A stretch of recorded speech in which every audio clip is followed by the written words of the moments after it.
Right, thank you everyone for coming to another neighborhood council meeting. Thanks for being here. We're going to do a couple of things.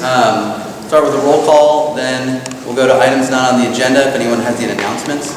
Then we've got our lead officer. He's going to be doing announcements for us. And then Sandra Burkhart and Joseph are here again tonight to talk about two different items. We've got a couple other things to finish it up.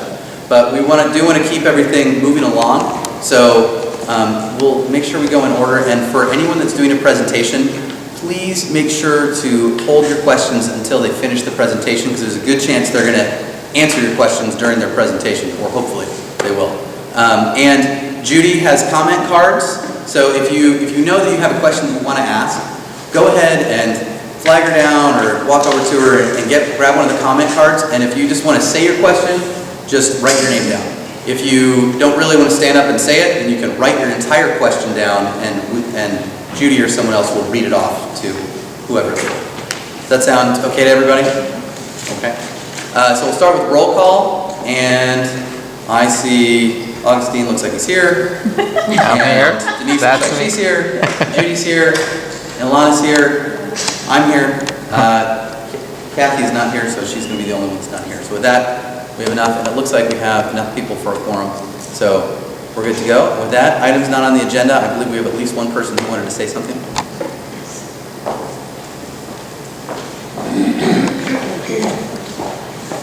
Thank you for this opportunity. My name is Eleanor Torres. I am a current board member for the Rio School District. I have to run again this year, so I wanted to introduce myself. One thing about Riverpark, it's kind of hard because there's not any fences or any places that we could put our signs up. So it was really hard for me to get my name out in the Riverpark area. So I wanted to come, thank you for giving me a few minutes of the time here. I wanted to let you know my name is Eleanor Torres. I'm a current board member for the Rio School District. I've been a board member for 8 years. This is my third term running. And I feel like we have done some marvelous things in the Rio District. When I first came, I don't know how many of you were here 8 years ago, but our district was in turmoil. It was, how many of you were here 8 years ago? Oh, my. So you don't even know the story behind the Rio School District. And we had a superintendent that had been here for a few years, and she got caught shoplifting. And at that time, making $130,000 a year. At that time, the board did nothing about it. And I read it in the paper, and I've been in the community for 45 years. My kids went through all of the schools in the Rio District, and when I read that, I knew that there needed to be a change in the district.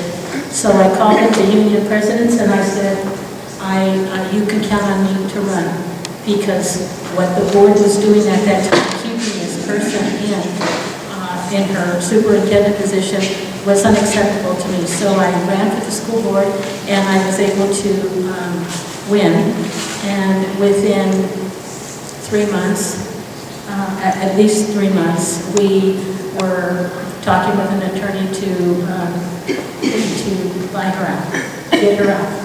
So then we hired Dr. Puglisi, and he is now, I don't know if you know this, but our superintendent recently bought a place here in Riverpark. So your superintendent of your Rio School District is a community member. We hired Dr. Puglisi, and everything started to change for the Rio District. It's an amazing district now, and the children are learning in ways that they probably would have never learned with the board and the superintendent that we had at that time. So if any of you have children in the district, you know that each one of our kids have computers, and what we're most proud of right now is the school that we just built, and First STEAM School in Ventura County is here in your community, and it's just going to get bigger and better. And I appreciate the people in Riverpark and the way that the community is coming about. We make a lot of decisions that include all of you. You're part of the Rio School District, so you are part of us now. And so I just wanted to let you know that I will appreciate your vote. I appreciate your time. And for the next 4 years, should I win, we still have a lot of good things to do in not only Riverpark, but in all of the areas that we have in the Rio School District. So I just wanted to introduce myself. I'm Eleanor Torres, and I would appreciate your vote in November. Thank you for your time. All right, before we continue on, does anyone else have any announcements or anything they would like to say that's not on the agenda? One quick thing. Okay, then, If anyone who is a resident here who has not signed in, could you please sign in our sign-in sheet? thank you. And then you had something you want to say? You say it. I'll stand so you guys can also meet. Hi, my name is Linda Aguilar, and like Eleanor Torres here, I am also running for the school district board. I came in to introduce myself, so if you guys have any questions for me, feel free to let me know. I've been in the district since my son was a kindergartner 12 years ago. I've been very involved with the district since way back then. Started off as PTA president my first year as a kindergarten mom, and I got suckered in the rest of the way. So PTA, PFO, TSA, you name it, I've been on it, also the school committees, and I would like to hopefully represent not just this district, but all of the schools in our district, and hopefully make it up to the board. Part of the reason why I want to do that is I think there's a lot of students that are making huge progress and huge strides, and I want to continue that work. And having been involved as a parent since my son was a kindergartner, it's very, very, it's very emotional for me to make sure that not just his success happens, but also my daughter who's coming in behind him, and all of the kids who are coming into our neighborhoods from all of the new construction, all of the existing construction, and then just moves throughout the city. So if you guys have any questions, please let me know, and thank you for your time.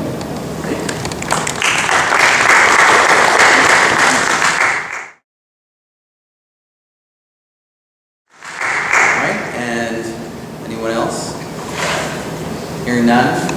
Cody?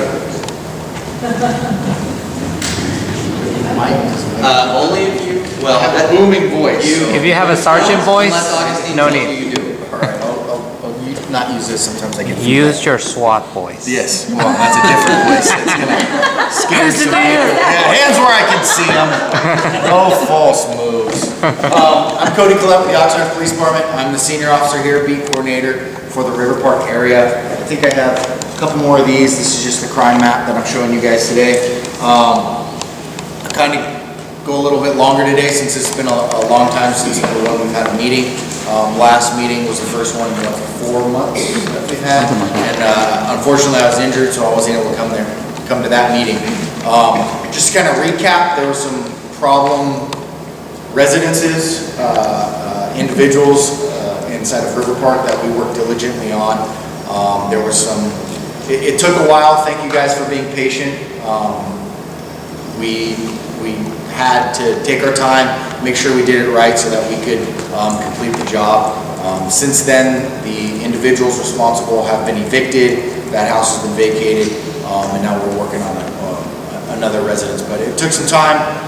We got some detectives involved, and like I said, we wanted to get as much cluck for our buck, if you will, for that, so it wasn't just a slap on the wrist and a recurring problem for you guys, because that's what it was turning into. So again, we wanted to do a thorough investigation. We worked with detectives. We did a lot of manpower into that property, and it seems like it's paying off, at least for right now. Was that the one with the Secret Service was here too? What's that? Was that with the Secret Service also? Yeah. Yes. Damn. Yes. Like I said, thank you for being patient, but there was a lot of irons in the fire, so we went on that. With the beat map to get to the crime that's happening here, a lot of property crime. Now that we've had the individuals coming in and out of that residence gone, we've seen a significant drop in the property crime. Our biggest areas are the Serenade over there at the 700 block of Forest Park, with transients as well as with thefts.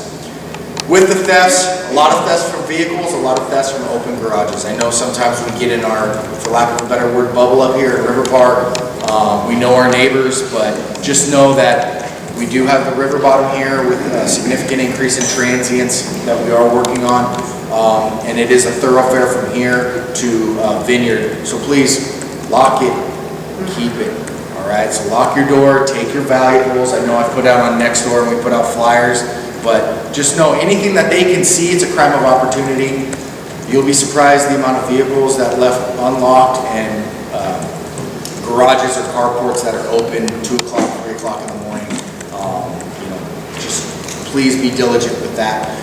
Due to the increase in these property crimes, we've been doing a lot more operations. We're trying to better serve you guys, so we do operations late at night, early morning. So we start it at 11 o'clock at night and we go to 6 o'clock in the morning on certain times.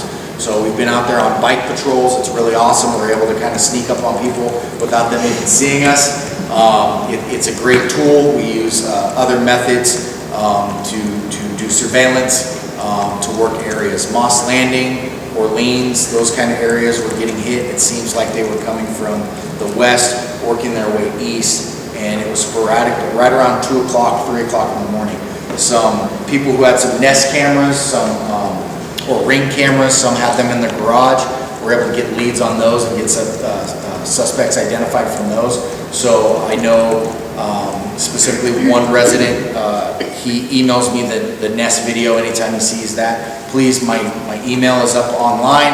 I posted it on Nextdoor. If you need my card, I don't have any on me today, but I can give you my email. If you guys have any type of those cameras, you guys catch suspicious activity, email me the video. If anything, me and my team can get on it, and then I can forward it to the resources that need to be. And again, if it's just suspicious activity, at least I know to look for a specific car, or if I see a specific individual walking down the street, I can at least question them and see what's going on, if it doesn't rise to a crime where a patrol officer would come out. So that's why we're here. We're going to continue to do the bike patrols. We're going to continue to do our directed enforcement. We have a couple operations that are scheduled out here shortly, including one to go into the river bottom, start documenting some of the homeless and transient population there, to get a better grip and work with social services, to provide them the services that they need so that we can reduce the repetitiveness, the holes cut in the fence, those types of things that we can kind of take control over. We did have a couple stolen vehicles, again, unlocked cars, or it is getting cold. It's getting Oxnard cold, it's not getting Kansas cold. Unless it's negative 32 degrees, It's not cold. there's no reason to go in. I mean, you're free to do what you want, but we get a lot of people who go to pre-warm their cars in the morning and come back. They go get some coffee, they come back, their car's gone. That's just, I know it's common sense, but sometimes you will be surprised. So it's just the simple things. Again, text me. I know there's people in here who text me. Feel free to text me anytime. Give me a call. Email me. I'm here for you guys. If I'm not working, I know my team members who are out there. I can forward that to them, and we can kind of get a quicker response. And it also helps to reduce the call volume for our dispatch, and it helps me work on getting the resources to help you quicker. Because if you call dispatch and if you talk to dispatch and if it's a suspicious subject to the park, it's going to be a low priority call, and they're going to get to it when they get to it, and I know it's frustrating with you guys. Still call dispatch, but if you shoot me a text, I can try to expedite that process for you so that you guys do see your resources, your tax dollars working for you guys. We are doing a lot more park enforcement. The dog park, Vineyard Park, we will be doing a lot more park enforcement with that. We've been doing that throughout the city. That's one of our top priorities. So let us know if there's any suspicious activity at the park. And then the last thing is parking. Vehicles left along over 72 hours. We do have a city ordinance. It is going to get red tagged. It will be marked, so just be mindful if you do have multiple cars, stuff like that. Parking, especially at the Vineyard Park, is at a premium. So please be mindful of your neighbors. And again, I'm just throwing that out there because that is another huge problem call that I get from residents is the parking. So again, if you guys do need to see the beat map, I'll just go over it for you. The burglaries, the stolen vehicles, the thefts, those can all be attributed to the area of the apartments. Forest Park, going all the way to Danvers River, they've been getting hard. I have been working with Archon Protection and PSC Security, who are the two main security groups over there. We're trying to be a force multiplier. You will be seeing us out there more on bikes, doing our directive enforcement for that. And then lastly is the traffic enforcement. We are working with our traffic enforcement. We'll be there. I know the stop sign of Danvers River and Riverpark is a huge concern, along with Albion and other stop signs, as well as the concern with the new school, the roundabout during school hours. So we are working with traffic. We will be out there, out and about. Just be mindful of your speeds, cell phones, stop signs. I don't want to have to pull you guys over and be like, we talked at the meeting, so. If you guys, again, have any questions, concerns, feel free to let me know. I guess I'll open it up. Any concerns, comments? Yes, yes, sir. Get your name again and your number. Cody Collette, C-O-L-L-E-T. It's like collect without the C. Okay. My cell phone is 805-207-8403. And I work Tuesday through Friday, but feel free to give me a text message. I have my phone on me a lot. I'll text you back and go from there. I don't know if this is your jurisdiction or not, and I wrote down a question card, but recent mailbox thefts. We've had mailbox thefts. And other things. Mailbox thefts and car batteries. That was a huge thing, not only up here in Riverpark, but throughout the city and throughout the county. We had a couple weeks where people were getting car batteries taken. It was a trend. I don't know what they were using it for. I know our auto theft task force was starting to look into the car batteries, but mail theft, we are looking into that. When were you having the mail thefts? This one happened about 5 days ago. Okay. It's over on Java and Nims.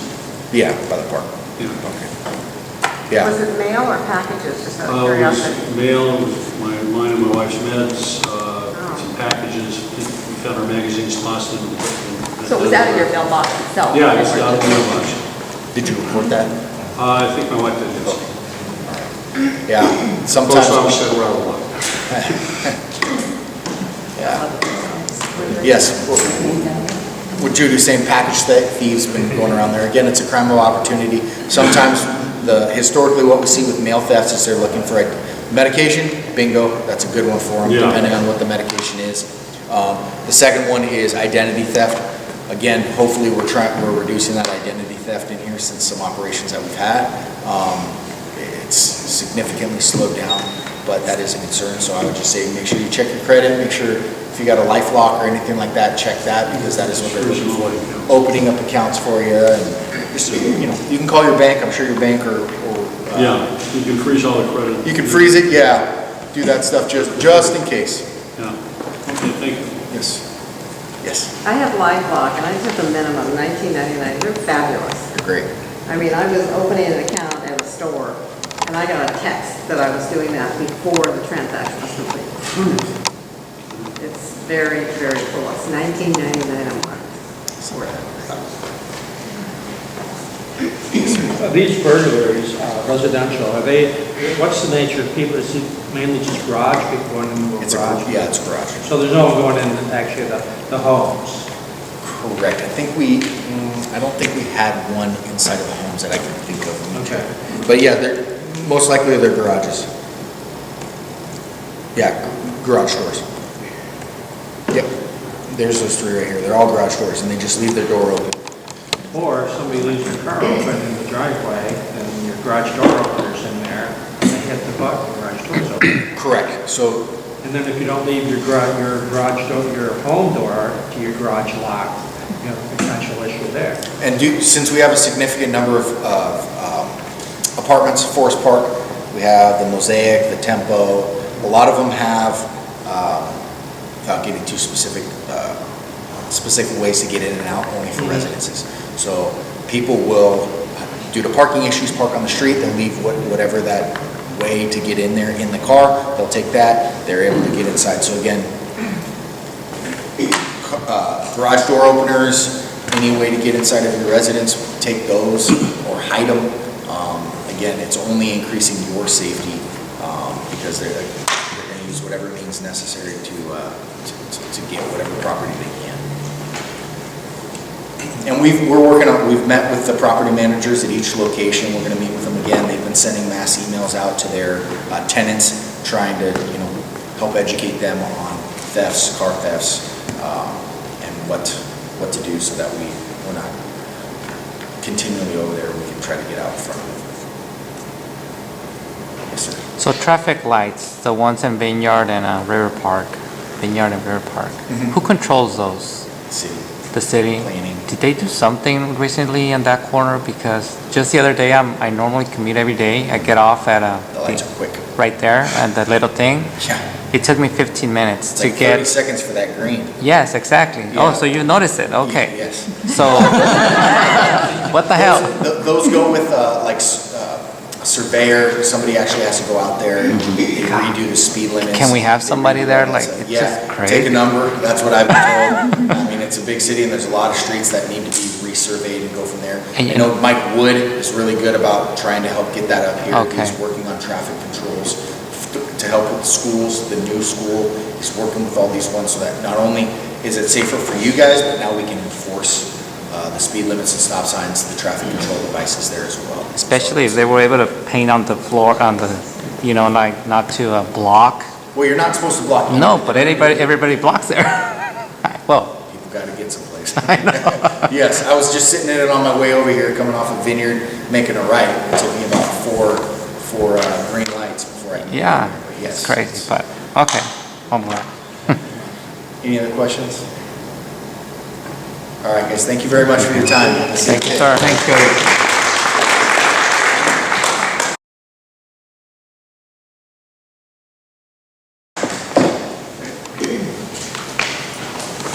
Okay, we had another individual who's going to be running for public office in November, and who's one of our incumbents that wanted to make an announcement as well. So I think Carmen Ramirez wanted to say a few things and introduce herself to everyone. Good evening, everyone. Thank you, actually, came to hear the presentation. I was at Rio, and I have a sprained ankle, and I'm in a little bit of pain, but I think I'm still fairly coherent. Yes, I am running for re-election to City Council. It's the first time we are going to have district elections. I live in the Midtown area. I live on Ivywood Drive. And if anybody wants to see what I'm about, go by my house. I have a native plant garden in the front yard to preserve water, and it's beautiful, and it brings our pollinators, our bees, lots of hummingbirds, and it's delightful. I'm saving water. So 631 Ivywood. It's not like I'm telling you something secret either, because 631. Repeat the address. Your address. 631 Ivywood Drive. So it's an older part of the town. I have the luxury of having a bit more yard than probably some of you have. And I lived in a condo in the same district for 20 years. I really liked it, but now I have a little more room, but I'm trying to use it wisely. Anyway, I am running for re-election, but I was really here to listen to your issues, and I know you have a lot of concerns about the fees that are charged, how they've been used, and Sandra, you're going to do your presentation, right? We in Oxnard have been through some difficult times. I'm one of 5 council members who really, I think, tried to do the right thing for the future of the city, though sometimes it's kind of painful. I have to pay some of the same fees you do. I don't have mellow roofs. I don't have a community facilities district, but I used to live in a homeowner association, so I kind of know what it's like to get a bill. I wish it wasn't so high. But you will find I'm very responsive. I am responsive. People call me about everything from the pothole to the crime, everything in between. While I can't make problems go away, I want to facilitate answers for you. And I'm a lawyer. I've been a lawyer for 40 years. My job was representing people with disabilities, consumers, people with housing problems, and problems with business.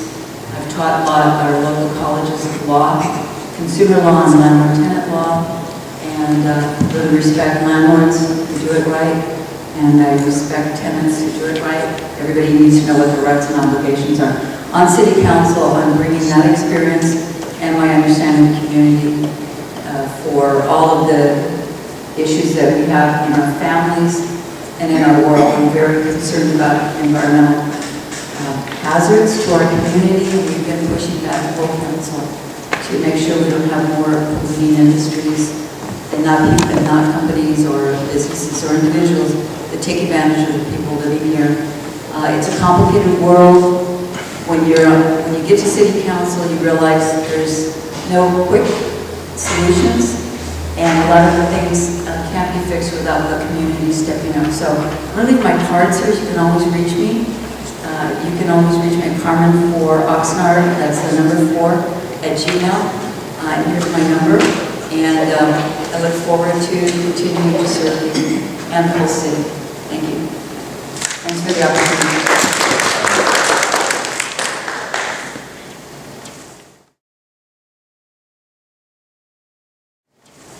If anyone wants, I'm putting some cards for Carmen up here on the table. Do you have a question? No, I wanted to call. Oh, okay. Sorry. And so with that, I believe that we're on to Sandra doing your portion. So this is Sandra Burkhart. She's the Special District Manager for the City of Oxnard. So she's the one who has all the answers about all the money. Thank you. Good evening. It's nice to be back again this month. Let me fire this up again.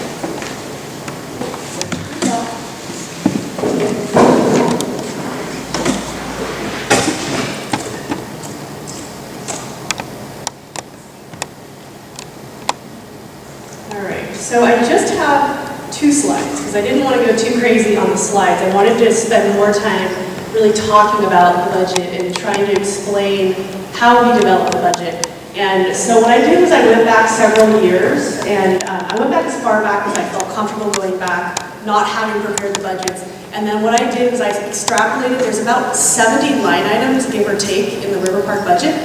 So I took those and I consolidated them down to some key areas that through speaking to the residents and kind of knowing what the questions are and the areas of concern are, you can kind of see for the last couple of years what the budget looks like in these various areas. I do want to say, like for 15, 16, and 16, 17, I did the best I could because the way we've done our budgets has changed since I got to the city. We're, I think, a lot more transparent. We've added line items because we want to make sure that we're clearly differentiating the different charges and how they're charged. So I'm going to go over a few things, but the first thing I wanted to go over is how the budget works. So we have to start the budget process early. Our fiscal year goes from July 1st till June 30th. But we actually start the budget process in January. So it's not a complete science. I basically have to look at what the first 6 months of the year have been like, and then I have to estimate how I think we're going to end the year. So that involves, obviously looking at the trends, but then it also involves looking at things that Joseph tells me relating to landscape maintenance, potential improvements, things like that. And then I do the best that I can to extrapolate where I think the year is going to end. And so then that tells me whether we hit the budget, were we under the budget, were we over the budget. So typically what I found with Riverpark is that you guys have been under budget. So what does that mean? So if you're under budget, that means that you guys have overpaid on assessments, which on a new district isn't a big deal because you're trying to build up a reserve fund. So what you'll see is, and I want to draw your attention, I wish I had a clicker.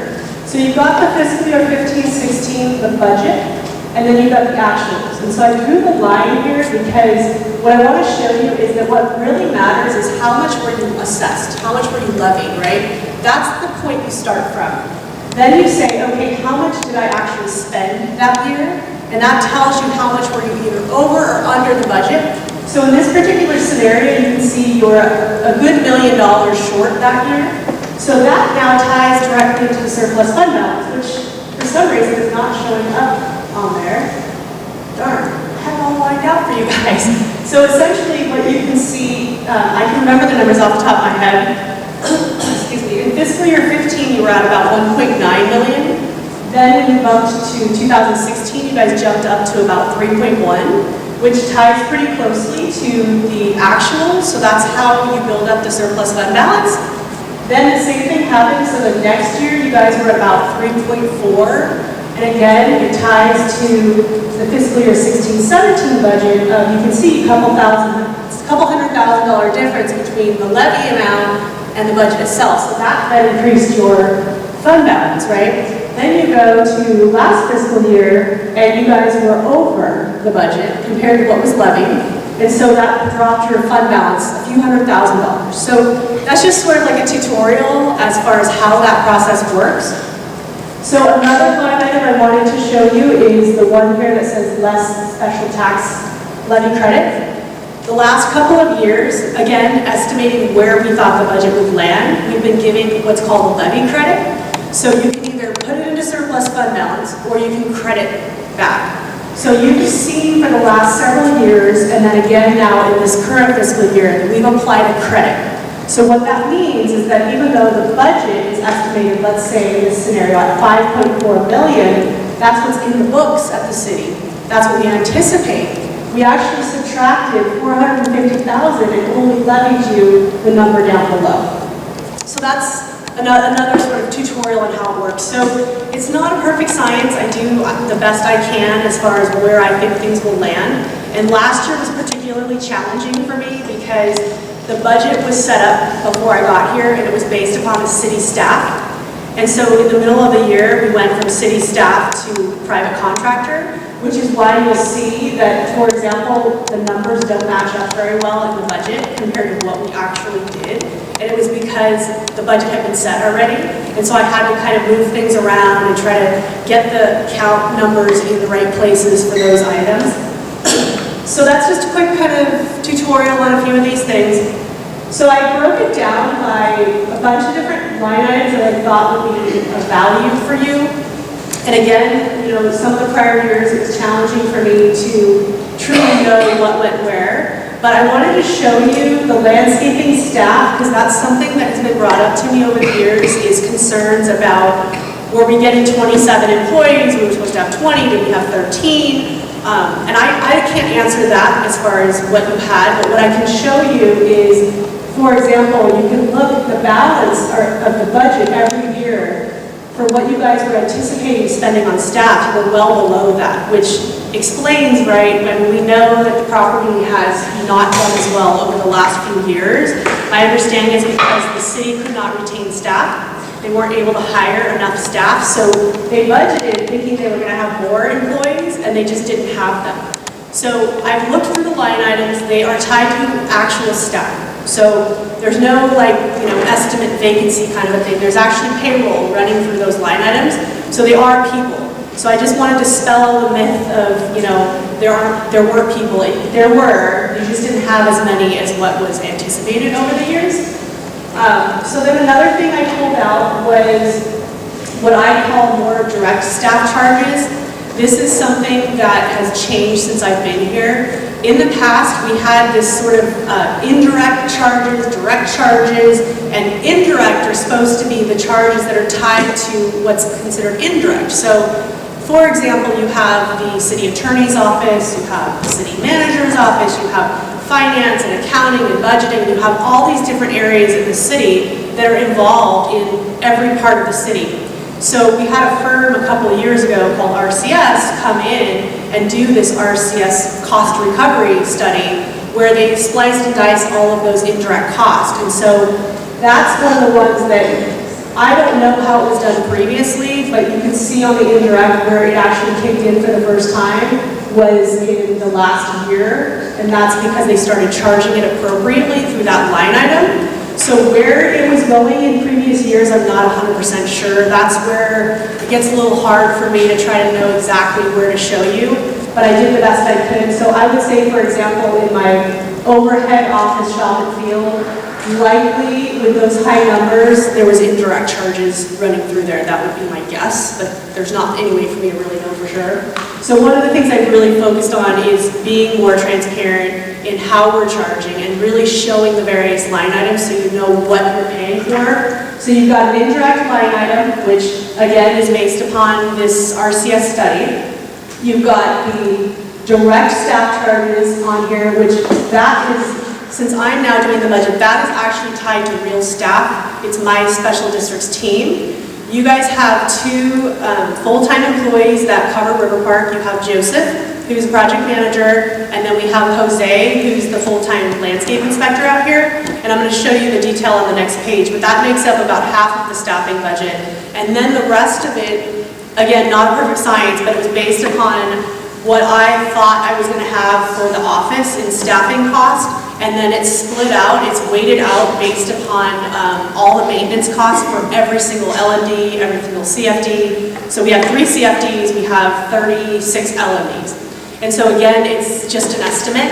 Then we actually do what's called a true-up during the year. So for all the time that we spend as staff directly on a project or a district, we track our hours like an accountant would. So for instance, I've spent quite a bit of time on Riverpark the last couple of days working through the financials, so I'm charging direct hours for that time that was spent only in Riverpark. There's a lot of my job where I don't focus specifically on Riverpark. I'm doing more like billing and administrative and things like that. So the direct charges for any direct staff time gets hit directly to the district, and then the rest of it gets basically charged out through that maintenance contract balance. So it's tough for me to know for sure. I do the best I can, but everything gets trued up. At the end of the year, we know then what it's going to be. So that's how that works. Water is another one that I have had a lot of questions on, so I wanted you to kind of see the water, kind of the budgeting of it, the history. And you might ask, why is water getting so much higher over the years? 2 reasons. One, water costs have gone up a lot. Second reason is that we continue to take over property. So the way it works is that the undeveloped, once it becomes developed and the city actually accepts the property and signs off on it, all of the billing responsibility gets transferred to the district. And so we've had a lot of turnover of property in the last couple of years, so that's why you're seeing that number go up quite a bit. Another new line item we've added is something called contingency or special projects. Again, this is to add that extra layer of transparency. So anything that's not in our contracts or planned for, we have what's called a contingency or special projects line item that allows us to use that money for other things. And I'm going to be focusing on that in the next slide quite a bit. Things that we'd like to do in this next year. And pretty much everything you guys are deciding on tonight ties into that contingency line item. Let's see. The only other thing I do get asked about quite a bit is the fire. I've done quite a bit of research on the fire department, and the way your CFD is written is that you guys pay for the fire station here.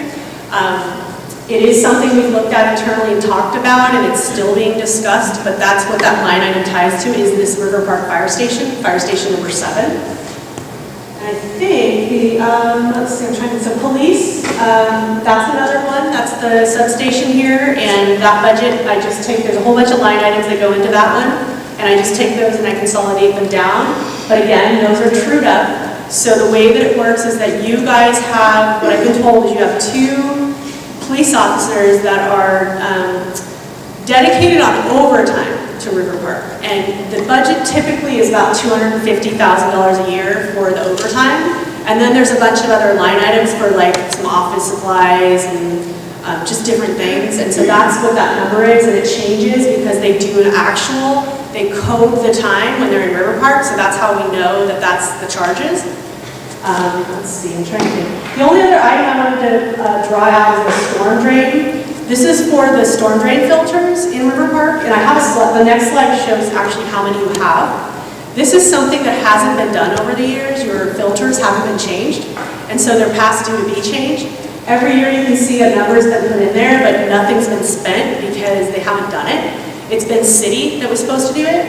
So last year, for example, they gave me that number to use, which I know how they calculated, but they didn't actually do it. So again, this year they gave me that number just to roll over, which I did. My understanding from talking to the wastewater division is that they don't have the staff to do the work, but it needs to be done because it has to be compliant with the MS4 permits. So it is supposed to be done this year.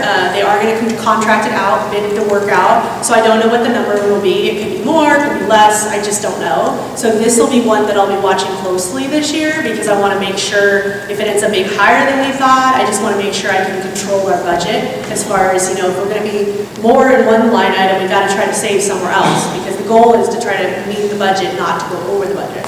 So with that, I'm going to go to one more page that goes into more detail. So I took the larger items from the previous slide that are for this budget, and I drilled down even further so that you could see what those line items are exactly. And then Joseph and I went through everything together today and talked about some of the special projects and things that we're looking at for the year. So I wanted you to kind of see what the numbers look like. And Joseph and I talked, we see one area where we think we'll have savings, and that's the shop and field. It's estimated at $250, but we don't actually think we're going to hit that number, which is good because we may very well need those funds for other things like some of the special projects. I would say pretty much on most of the other items, the annual contracts, we'll probably hit that number. You can see on storm drain, estimating at the price I was given, $220 a filter cartridge. We'll be pretty close on that one. Staffing, as you can see, I think there could be some savings this year. I ran some quick numbers, but it's really hard for me to know for sure. So really the area we want to focus in on right now is the special projects. And so I wanted to take the time to go over this before we talked about the approvals, because I think this matters, right, when you guys think about what you want to approve. We have to balance it, right? You can see that we have more that we would like to do than we have money to do. So what does that mean? It means that if we want to do all those things and you guys say, yes, let's do all these things, we're not going to have enough money. And so I would have to go to the council and do what's called a budget appropriation, which means I'd have to take money from the surplus fund balance. Not necessarily a good thing, because if we need more reserves, then it means I might have to increase the levy next year. So that's why these are important decisions, and we're really looking for the feedback and guidance of this group as far as what needs to be done.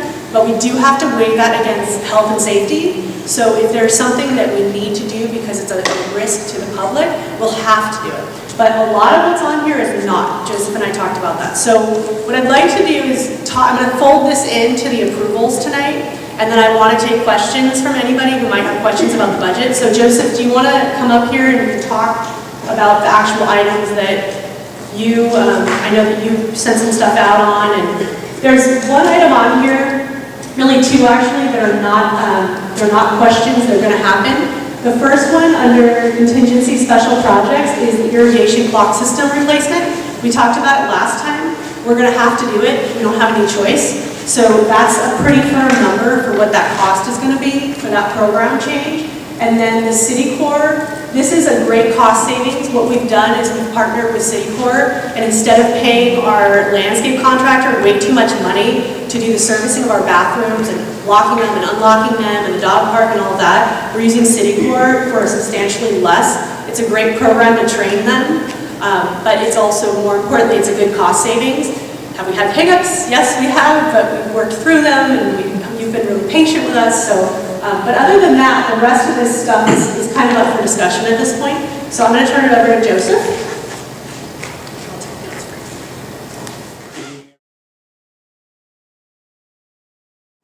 Good evening, everybody. So yeah, just some numbers up there that we've been getting some soft bids on. These aren't hard bids, but it's general ballpark what we're looking at. We have playground resurfacing that we need to do at Vineyards Park as well as East Park. East Park is worse. East Park has big chunks of playground surface that's coming out at this point. We did a lot of resurfacing over the years, but it's kind of losing battle because the subgrade wasn't installed properly. That's why that surface just hasn't held up, unfortunately. We're looking at putting in something that's going to be a lot more fiscally responsible. Long-term, we're looking at putting in tiling, which will be long-term wear and tear. It'll be a much better way for us to go. But it is a a little bit higher in cost, but long-term, really, really good. If you want to know if we have instances where we have installed it, Oxnard Beach Park. They have tiled surfacing there. It's been there for over 10 years, and it looks great. And they get way more traffic than we do. So just something to think about. Resurfacing of the basketball courts and tennis courts needs to be done. That's at East Park and at Vineyards Park as well. We have a lot of sidewalk repairs along Forest Park Boulevard that need to be done, connected with T-Boost. I'm currently working on that. We don't have pricing yet because I am working on staffing and all that and getting a good plan in place, because that's going to be more of a long-term solution that we need to look at. We have replanting projects. This is going to be Forest Park Boulevard, the buffer, the entry areas over here. Those will be the main focus. Also Ventura Road, where we've lost a lot of plant material in those areas. And it's going to be a little costly, but it'll hopefully really perk up the neighborhood quite a bit. Large tree replacement project. We have, I believe it's almost 300 trees missing right now that we need to replace. That's what that cost is. We're looking at using most likely city core to keep the cost down. That's why you don't see an astronomical number there, but that's something we're looking at doing. County work release crews will be doing renovation projects in our basins. We have a lot of overgrowth that's been neglected a little bit that we want to work on. That's what that number is going to most likely go towards, at least a portion of it. Picnic table replacements, Vineyards Park and East Park as well. Bench replacements in East Park and Vineyards Park. These are two old parks. That's why they are unfortunately in a place now where we got to do some replacements. Barbecue pits as well. That's what that number is. And those are the projects for the most part that we're looking at. Obviously, the lighting and crosswalks. Lighting crosswalks at Forest Park Boulevard, we don't have a number yet. That's going to be a process like we talked about last meeting. It's going to be an internal process. It's going to take a while. But once we get some more firm numbers for you, we'll let you guys know. One other thing too that we're looking at, and it's going to be on the paperwork we sent out to you guys. We don't have a cost. But we're looking at possibly doing an organic test pilot program at Riverpark. We've been talked to by different people, obviously in this community, but then also citywide, where they would like to see us possibly do something like that. We do not have a cost, but that's something that we wanted to just bring up that you guys can see on the paper when you look at the paper handouts that we have for you. But overall, if you guys could just look at the handouts that we have available here tonight, as well as the neighborhood council made public to you guys beforehand. We have specifically, actually,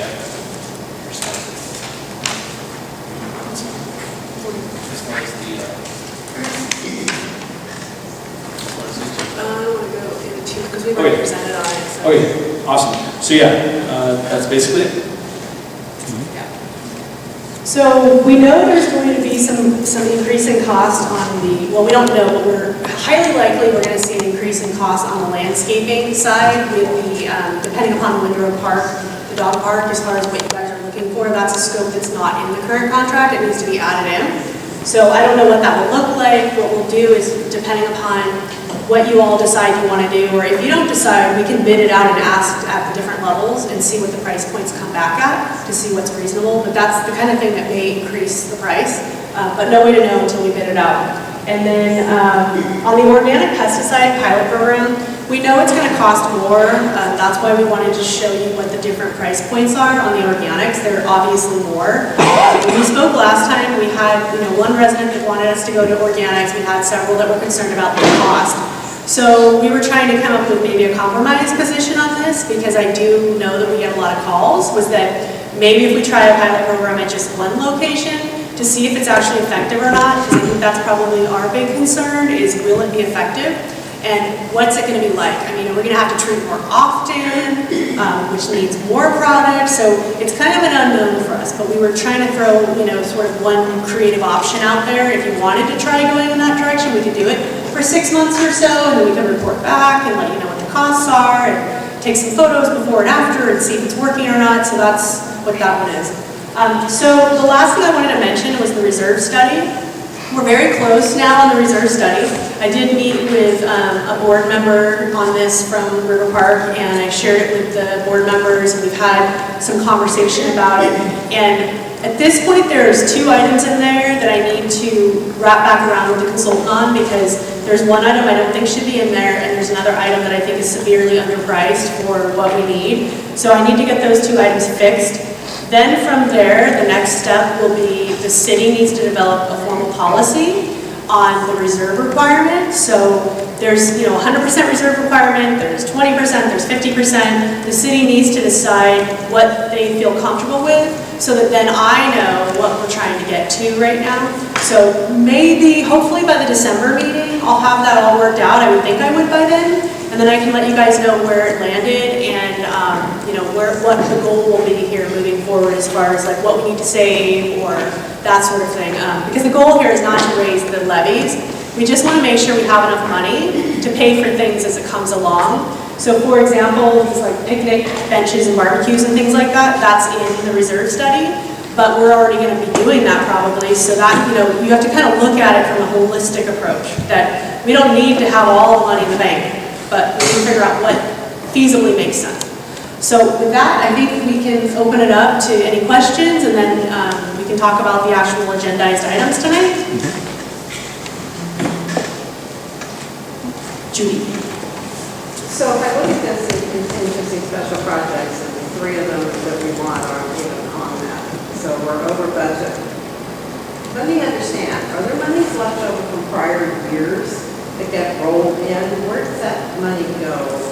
Yeah, so that's what I was trying to show on this, and I'm sorry, I don't know why the surplus fund balances didn't show up down there, because I swear they were there earlier. But from year to year, you can kind of see that the amount that we levy versus the actual amount of the budget, so like 5 million a year versus 3.9, that money gets swept into the reserve account. Yeah.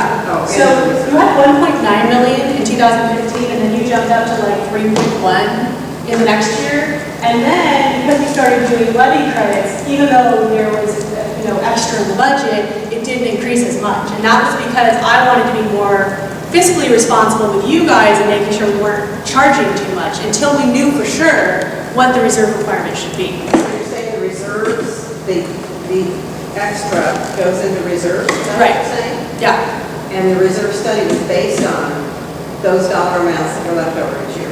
No, the reserve study is based upon the cataloging of all the assets, which is one of the most critical components, is making sure that every asset has been cataloged. And then they're experts in their field, so the idea is that they determine what the potential value is of the replacement, and then they have a methodology for what the reserve should be to be able to pay for all that. So as an example, we looked at it, several of you guys looked at it. We found some things that we know what the cost should be. We have experience because we've done some of these replacements. So we've actually said, oh, you know what, you're off on this one, this is not right. Or, oh, we've already got bids on this and you're wrong on this number, it's this number. So we've been going back and forth for a while now to try to fine tune everything. So if the reserve study came back and said we were 50% funded, those fundings came from leftovers from each year? Yeah, that plus what's in the reserve. Yeah, so let's say, for example, it comes back and it's $6 million, right? And then the city says, as a policy, you should have 50% reserves, right? We're solid right now. We have 50% reserves. So we may find that, we have too much for whatever the policy is, or we have too little. And then the question becomes, let's say we have too little. Let's say we're, $500,000 short. Well, it doesn't mean we have to get it all in 1 year. I mean, we can easily find savings in the budget year after year without having to increase the levy. So those are the types of things that have to be determined from the city level after we get the reserves completed, is what's the city's threshold, what do they want, how many years do we have to get to that level? So you're asking us to determine which of those things we want to do? Is it versus what you are saying has to be done? So tonight, we're only talking about what's agendized, and then I just wanted to give you a snapshot of like the perfect world right now of things that we'd like to accomplish. A lot of this stuff doesn't have to be done, and quite frankly, I don't know from talking to the residents that you guys want to go over the budget.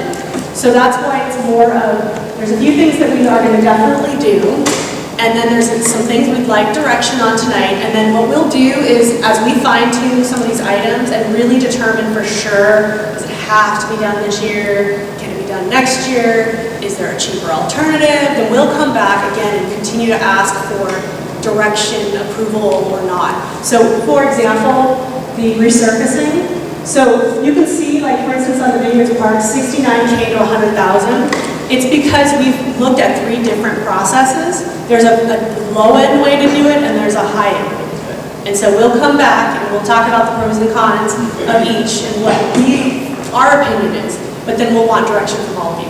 So that's kind of the idea. This was just, I wanted to give you everything we could possibly think of, all the things that we know about it. It changes all the time. Just to be, transparent and to find out from you all, oh, we do want to do this. No, we don't care about that. We don't want to do that. Last question.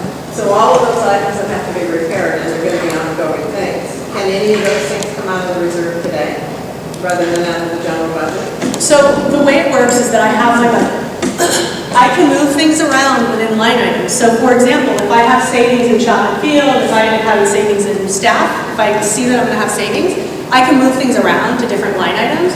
So the idea though is I have to stay in budget. If I'm going to go over budget and I don't have anywhere to get it from, I have to tap into reserves. That requires city council approval. Okay. I don't like doing that. I haven't had to do that since I've been here, really. So I prefer not to, because my concern is that if I take from there and then I find out I need more reserves, it's just going to end up in being increased levies. So I'd rather work within our budget and then talk about long-term the things that we need to do. How can we accomplish that without increasing the levy? And maybe even getting a reduction would be great. Thank you. You mentioned the fire department fees, and that there was a lot of discussion about that. Can you explain a little more about what the discussion is surrounding that? Yeah, so it was brought up by several residents what that was for and where does the number come from. And so we had quite a bit of discussion in this last budget cycle about the fees. One of the things the fire department is going to be doing is they're going to be fine-tuning specifically what that particular fire station costs, because we've been given an estimate each year, and then I don't know year over year how it's gotten to where it is, but I know that like my most recent estimate was close to the 1.6 that we have in the budget, but there was a desire to fine-tune the number. And then the second question came from the formation documents say that if there's fire suppression and protection services, it doesn't really give detail about what that means. So there's been discussion about what does that mean. And so those 2 items are items we continue to talk about and just try to understand. But I think the first thing will be, if we can get a true accounting for that particular fire station, then just like everything else, we true up real cost instead of an estimate. So that's what I'm pushing for this fiscal year, is that yes, I have a budget, but I'd like to have a true number that reflects the staffing and the materials and the maintenance and all of that kind of stuff. So, I've only been here for 3 years, so I'm not 100% sure what we're on the hook for with the fire station. But it sounds like a lot of money. So, we pay our property taxes, and part of that money goes to the city to run public services, which include police, fire, all that. Now, I understand with the police, we have our own dedicated personnel stationed there, and I get that cost, I can get my arms around. But we're paying in, like everybody else in Oxnard does, for all the fire services in the city. And on top of that, we get the honor of paying another $1.6 million a year for a fire station that, what's the benefit? I mean, yeah, I get asked this question a lot with CFDs and even LMDs, because you pay taxes just like any other resident pays taxes for all of those different public services. The way LMDs and CFDs are set up, though, is that you pay an additional tax, in particular CFDs, for everything that's included within that CFD. And so you guys happen to have a fire station in Riverpark, which is why it's included in the district. The idea behind the fire station was that it would service mostly just Riverpark. It would be a high benefit to Riverpark to have the fire station. I can't answer as far as like where the next closest fire station is or any of that. I don't know the process that went into it, but that's how it was explained to me. And in the authorized improvements, it specifically mentions the fire station. So that's why it's included. But I don't have, I don't know the brain behind how it was set up and, If there's a fire and this station is needed to respond somewhere else in the city, of course they go. I mean, Right. just like if there's additional resources needed here. Yep. So we're on the hook for paying for this fire station forever? yes. That's a long time. Yeah. It's basically based upon the formation documents. It's the documents dictate what's called the authorized services, and that's how we know what's included in your CFD. So the pricing. Who approved that? I mean, how does that, how did that happen? So the way typically CFDs and LMDs are established is they're established through the development process.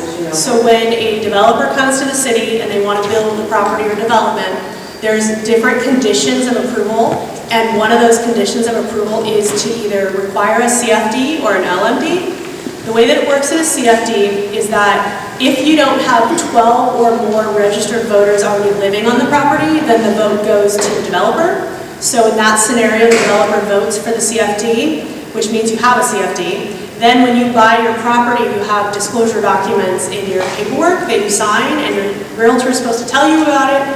So in essence, your decision was made by the developer as far as how that's done. So all of the CFDs and LMDs, that's how they've been established, is through the actual planning and development process. So you're telling me that the developer came in and said, we got to have a fire station that the residents pay for? No, it wouldn't. So the developer's not the one that dictates the requirements. The city dictates what's required. The city? That's why I can't tell you what the thought process was, or if there weren't any fire stations in the area and they were worried about response times. I don't know how that works, but that's all done through the process. And what they do is they require the developer to do certain things and to build certain things, and then part of it goes into bonded, part of it goes into the service component, and that's all done in the beginning of the development. Yes? I can't give you the full story of it, but I can tell you what I know as far as the fire station. The nearest fire station here, not counting Station 7, is Station number 5 over here at Vineyard near Oxnard Boulevard.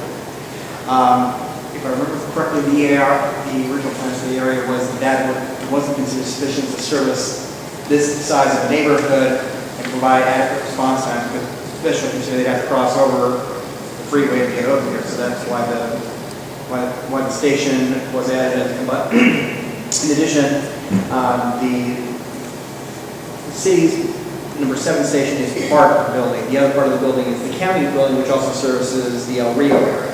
Right, and the county portion is completely separate. They have their own utilities and they pay for all their own stuff on that side. But yeah, I would imagine that that's the kind of things that went into it, and I'm sure that if I were to reach out to development services, they might have some records about how those decisions were made. I just can't speak to them because I'm not familiar with it. But yeah, it just doesn't pass the sniff test to me. I mean, I understand there had to be another fire station, but all of it forever is an interesting concept. So I have a question about kind of how the financing works in other locations, and I basically want to know, are we being treated differently in the way that we do things? Specifically, is the way that our roads financed different than other areas of Oxnard? And then are our parks, the way that they're done, are they different from other areas? I know they're different from other areas of Oxnard, but are they different than the way that the financing is handled for landscape maintenance districts or for the other CFDs? And kind of specifically, is there kind of a fair share split? Because they are public parks. We're certainly not the only users. When I went to the dog park within the first 2 weeks of it opening, the first 5 people that I asked if they were residents, they said no. And that's great, because the people also said they lived in Oxnard, but they had been driving out to Camarillo to use the dog park. But that meant now instead of them using a public asset in Camarillo that Camarillo was paying for, which is cool, They're using one that we're paying for at 100%, even though it really is a public access, and it's certainly, we have a higher density of parks, and so everyone knew that, and they're okay paying for some of these things, including, granted, the fire station is a tough pill to swallow, on us doing 100% for however long, but it's more of a question on fair share. So could you provide me with what you know? And I know some of it has to do with what we agreed to in the documents, but. Yes, so as far as the CFDs, they're different from the LMDs. The LMDs are established under Landscaping and Lighting Act, so they don't cover everything the same way that a CFD does. A CFD, Community Facilities District, the idea behind that type of a financing district is that it is 100% paid for by the CFD. The city basically wouldn't have agreed to the development if they didn't do the CFD, because the city didn't have the resources to maintain and do what needed to be done for this property, just like the other two CFDs. So they are treated the same. The only difference, I would say, is that you have different authorized improvements. Neither of the Seabridge or Westport have a fire station. They don't have a school district. They don't have some of the same components that this is more, I would say Riverpark's like a little city, little mini city, because you guys really are so all-encompassing here, but they do have parks like you guys have, and they do have to pay for the parks. It is something I get asked a lot, and I understand the frustration with having something where there's public access that you pay for, but that is how all CFDs are established, and you all pay the same. As far as the landscaping itself, you guys are all on the same program. You're all on a level of service, you're all bid out the same way, you all pay based upon the bids that are received, so that is an equal process. I would say the only difference probably between Riverpark and Seabridge and Westport is that because the sheer size of Riverpark is so much bigger, that you guys are the only ones that have actual dedicated 100% to employees, whereas I have everyone else splitting their time up because they can cover a lot more ground. But you guys really need, I mean, you probably need more right now, but that's what I've allocated is 2 full-time employees that do nothing but Riverpark all the time. So other than that though, yeah, they are the same. Okay. Roads, sorry, did you say that? So roads is something I was just talking to Judy about. That was one of the things they put into the reserve study, and I do believe that's a mistake. I don't believe that you should have to pay for the maintenance of your roads. It's not an authorized improvement in your documents. So I've reached out to the city attorney. I should have a decision on that tomorrow. And we've already had initial conversations. So assuming that he concurs, that would not be something that you guys would be responsible for. That would be a city streets item. Okay. Do you know if that's something that we have paid for in the past in our expenditures? I'm not aware of it. Okay. The streets hasn't been turned over to the city. That's Yeah, the point. I mean, that's the thing. So, but it's going to become an issue pretty soon, so we wanted to address it right away because in the reserve study, it's a very, very high figure. So it's going to have a big swing on that reserve requirement. Yes? So when we're talking about like property tax versus the CFD. yeah, so if I understand correctly, basically we're paying, like every Oxnard resident is, the property tax for all manner of things. Right. And then we're paying 100% for all our things in several categories Yes. as well. Yes. So there's no like compensatory, like, okay, well you guys pay for all of this for these things, you don't pay for it also for other parts of the city. Right, not in CFDs. In LMDs, there's something called general benefit versus special benefit. And in those districts where they have a park, for example, they do get what's called a special or general benefit credit. But on CFDs, they're not set up that way. It's just the way that the financing model was established under the laws. CFDs are set up differently. They are supposed to be 100% financed by the CFD. Whereas LMDs, landscape and lighting districts, are not set up that way. They're not legally allowed to charge for certain services. Does that make sense? Yeah, so does that mean that none of that can be changed into perpetuity because this is the way it was set up? Right. Well, that's what you said. That would be very. Oh. Anyway, water. Yes. Are we paying for water at the going rate? I mean. Yeah, so Omar was supposed to have been here tonight to mention recycled water because it's been an ongoing topic. But I think I can remember well enough to speak on his behalf. So you are plumbed, if you will, for recycled, but we have yet to switch over to recycled. We've been trying to get There's improvements, construction improvements that are required by all of the people that live here in order to plumb properly, if you will, so that we can switch over to recycle. There are 5 users right now that we have not been able to get into compliance, and we're still trying to get them into compliance. We've been working on it for a while now. So we're consulting with our city attorneys to find out if we just can't get them to comply, we can't force them to. What do we do in that scenario? Can we just put them on potable and then switch everybody else over to reclaim? So that's something he's working on, and he's hoping to be able to come in December if you guys will allow him to. Yep. And by then he should have a really good update on where we're at on the recycled water program, and also what the rates and things are gonna look like. So one of the things I've been tasked with is to do some research on your utility bills to find out what are you paying right now. There's a 2,400 cubic feet per something rather that if you guys hit that threshold, there's a difference in whether it makes sense to go to recycle. There's a price point there. So I need to do some research to actually validate and confirm that moving to recycled water would save you money. So I'm going to do some work on that, and then hopefully I'll have that in December also. Omar can give you the update. I can tell you, does this make sense? Will you guys save money or not? And then you can decide whether you guys want to actually make that switch or not. So yeah, I apologize. Omar was going to try to come, but he said he should be ready by December. That's all right, he's somewhere nearby. Yeah, that's true. Other questions? Could I say something at the risk of injecting myself into a discussion? I don't know, can you hear me? Yep. Yeah. Riverpark was a planned community. I'm not sure when the idea was to build it. It was way before I got on council. And I always have a question, and maybe some of you could answer it, because it seems like a lot of people didn't really understand what they were getting into about the fire stations. And the city has had a problem with response time. And that's why a new fire station was built in South Oxon. Response times are very slow and it's very dense. And tragedies could happen. Hopefully we won't have any more of those. But I just wonder if anybody could say what they were told by their realtors about the ongoing costs that you were going to be asked to pay.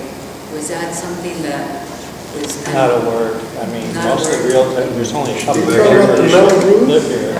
That's Melrose, right? That's our Melrose. They were telling me how One of them. Melrose we have to pay, but they didn't say what it was for. No, I don't even know that they really, I don't We should go think back so. to the realtor. the Yeah. builder Mine was told never us shown everything. sort of something, or not the builder, the sales girl. Because They were kind of general, like one Yeah. was Right. like for parks and things like that, This is the other why one I was. think the cities going forward in the future really need to be careful about developments. You know, we have Mandalay, the Keys, and then we have the newer developments on the coast there with docks and everything. This is a problem when back then people weren't thinking, well, who's going to pay for the seawalls, for example, or who's going to pay if the water goes bad? And a lot of times if it's not spelled out, it means the whole city has to pay bonds. We have to, you know, we only have so many resources. Where is it going to come from? Is it going to come from public safety? Is it going to come from, the utilities are separate. We have their enterprise funds. They're supposed to take care of themselves. But police and fire are about, I think they're 67% of the city's general fund. Something like that. It's a lot of money. It's very important, it's very worth it for public safety.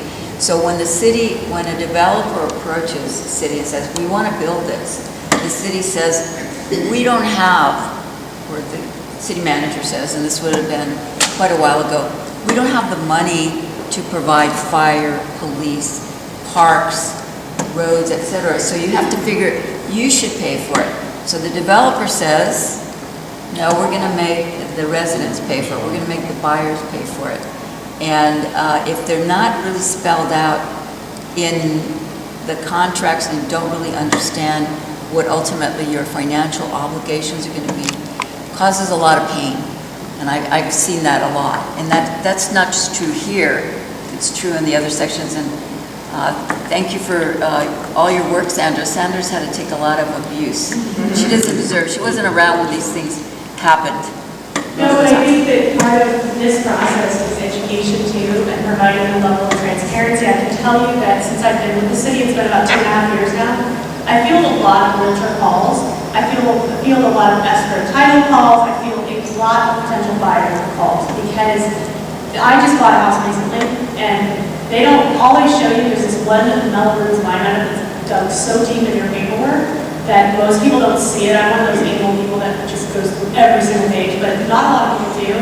So there isn't really any information. What I found is that the realtors do not understand at all the Melrose tax. So I try to explain it to them. It is a complicated item, and I do my best. Half the time they don't understand, and they ask me, is it okay if I can share this information with my potential buyer? And yes, absolutely, have them call me.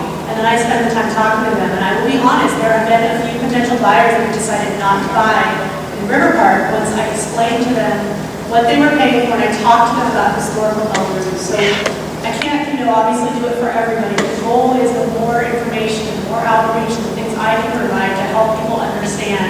And then, of course, let's work together. Now that we know what all of this is for, let's work together. Let's figure out how can we get these numbers down a little bit. That's why I'm really pushing on the fire station right now. I'd really like to see us, there's no legal requirement to do so, but we have moved to true ups, to real cost now for everything we do. This is the last component of that. If we could do that, then at least we know we're really paying for the true cost of whatever that item is. So I think that's part of this, process moving forward. How do we just tighten things up? How do we figure out what's really necessary? Making sure we truly bid things out the right way. We get lots of competitive bids and find out what's most important. And maybe we'll learn in the next couple of years there's some things here that you guys don't really want. You don't want to pay for it. And we don't have to always pay for everything. Yes, there's things that are in your agreement, your authorized improvements. But for example, if you guys decide you don't want to have all this grass anymore, there are ways to make changes to this property that do not require, lengthy approval process. So this is the kind of stuff we continue to talk and figure out the things you want and try to find ways to cut costs. That'll help long term. So the new development of Ventura Road and Gonzales, they don't have Melrose because they don't have. You're talking about Wagon Wheel, I think, right? Oh, No, you said it was all Ventura Road, they don't pay for police or fire or parks, that's why they don't have the Melrose? So no, everyone pays taxes. And so everyone pays into everything that your taxes go toward. It's just that the LMDs and CFDs have the additional line item or two that ties specifically to your property. So for example, the Wagon Wheel CFD, which is the one over, Across the I'm trying to blank on the street, Oxford Boulevard there, they're a CFD. So they're in a similar situation. They, as part of the development process, they had to become a CFD, so they're going to have numbers. He's referring to the one in your, The gallery. the gallery. Yeah, that's not, yeah. Why don't they have Melrose? Because they don't have parks and they don't have. Because they don't have parks and they don't have fires and they don't have And then crime. because they're a closed gated community. Well, they still pay They have taxes. to repair their streets. No, but it's not a But they don't pay. Right, so the Melrose, there has to actually be something that's there maintaining, that's beyond, what your regular taxes would pay for.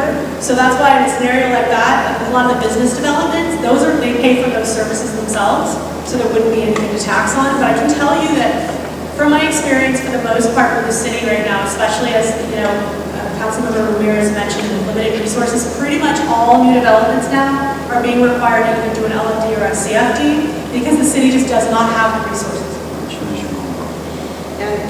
And they also have homeowners fees that they have to pay to fix So their it's much higher. streets and their pool and all that stuff. Yeah, so anything that's not public property, that's private property, you guys have that here as well. The HOA is the responsible party for anything, so that would include the streets. Anything within the private area that's not public property, so that's what your HOA fees go to. So I know it's rough. I know you've got El Rouge, you've got bonded, some of you have bonded and non-bonded, plus you have HOA fees. It does add up. And before I forget, has anyone been given a notice to replace your fire sprinkler? Oh, yeah, Are we you talked about kidding? it. We talked My about it. next door neighbor's house flooded.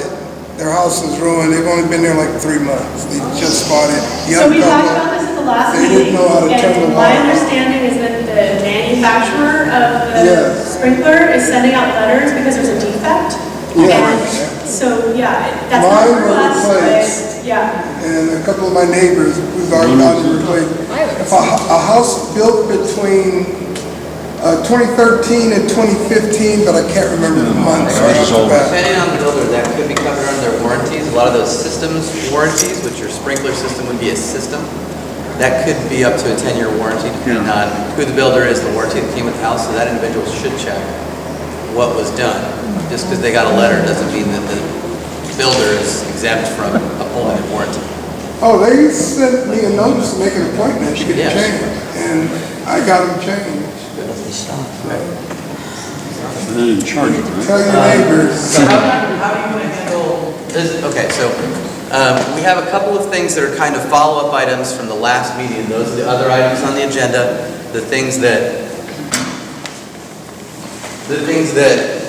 Sandra's been alluding to, and so we noted them in the agenda for this time. They're the things that Joseph brought hard copies of, and if anyone saw, the only way I could really share all of those memos prior to the meeting is those were attached to the agenda that was put up on the neighborhood's Facebook page. It's administered by the neighborhood council.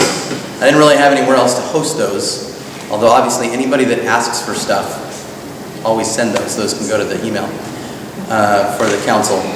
So how would you like to go through some of the stuff? So let's just take one at a time. And we're really just looking for either approval or not approval or thoughts on how you'd like us to proceed. We did within the paperwork put a recommendation, a city recommendation for what we were thinking. So for example, the first one is the dog park maintenance schedule. We basically are suggesting option A or B. So there's a couple of ways we can do this. You can either tell us what you'd like tonight based upon the service levels, or we can bid it out, but it's a timing issue. We have to make sure we can get back to you guys and get your feedback in time to switch over to a new contract. But we could do that too. We could offer A, B, and C and figure out what the bids come in at. And I don't know if there's an email way maybe to expedite that, but once they come in, we can show you the pricing. Or if you guys just look at this and you feel really strongly about what level you want now, then that's the level we'll use for bidding. Okay, let me do something real quick. So as far as, just so we can eventually all go home tonight, I'd like us to go through one item at a time, and we'll have a discussion with everybody. But if we feel like we need to provide direction, and it doesn't seem too contentious, I would like the neighborhood council just to vote on it rather than doing a general vote. But if people feel strongly that all of us that are here should be able to vote on it, then I'm open to that too. But I would like us, since there's not really that many of us here, to reach something resembling a consensus on that, especially those that seem pretty straightforward. So like the pesticide application one seems like it might be slippery, but the dog park rest schedule might be a little easy. I don't know, that would be a guess. But if you want to throw it to us, then I'll let you facilitate. It's thrown. So you have the various levels in front of you, and it's just a matter of whether you have a strong feeling one way or another on the levels. We did look at the Camarillo Dog Park. What we discussed last time was the fact that, if you look at most of the dog parks in Oxnard, they're not doing very well. And they're not doing very well because they don't have rest periods. They don't have any maintenance schedule. So we talked to the Camarillo, the Springville Dog Park in Camarillo, which is a gorgeous dog park. And we got some ideas from them about what they're doing. They are doing A level. The challenge is that the higher the service level, the more downtime for the dog park. So that's kind of the weighting, I would say, on this. We feel confident that at either A or B, we can do a pretty good job of maintaining that dog park at the level it's at. Once we drop lower than that, we do have some concerns about will there be enough rest time for the dog parks. But again, so I would say that's the only thing I would consider in all this. So the only difference between A and B is the rest of There you go. So basically, dog parks are set up that about an A service level, which is what we're modeling this off of, which is the Camarillo Dog Park. Every 3 months, they shut it down for about a month at a time, 3 weeks to a month, to allow the turf to rest. They aerate it, they reseed it, they top it, and that takes a while for that seed to come back. So that's why you're waiting almost a month. Currently, I don't know if you guys have noticed, we have a lot of parks where we put up fencing, and we actually topped those areas, we aerated them. We didn't reseed them because the turf doesn't need that, but it's been almost a month and a half now, and some of those areas still haven't quite come back. And that's just because the dogs are just tearing the heck out of that grass. Yeah, the bee, all that stuff. It's just, if we don't have that opportunity to maintain that area, it will get beat up, so. Is the difference between A and B is the rest time, correct? The only difference between basically. A, B, and C. No, just, Yeah, well. all of them is essentially the rest The time. rest time. Yeah. Yeah. Yeah, it appears to be that A, every 3 months, you're resting for 3 to 4 weeks. Yeah. Option B, every 6 months. Yep. Right. So you're losing about 20 to 25% of your dog time with option A. Yeah. Right. And then you're losing about 15% of your dog time Right. with option B. Exactly, so that's really what it comes down to, is the And time. option C, you just lose it half a day weekly. Right. And half won't work.